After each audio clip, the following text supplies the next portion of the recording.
అదేంటో గాని ఉన్న పాటుగా అమ్మాయి ముక్కు మీద నేరుగా తరాల నాటి కోపమంతా ఏరుపేగా నాకంటూ ఒక్కరైనా లేరుగా నన్నంటుకున్న తారవేనువా నాకున్న చిన్ని లోకమంతని పిలుపేగా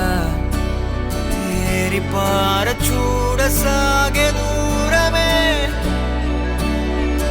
ఏది ఏది చే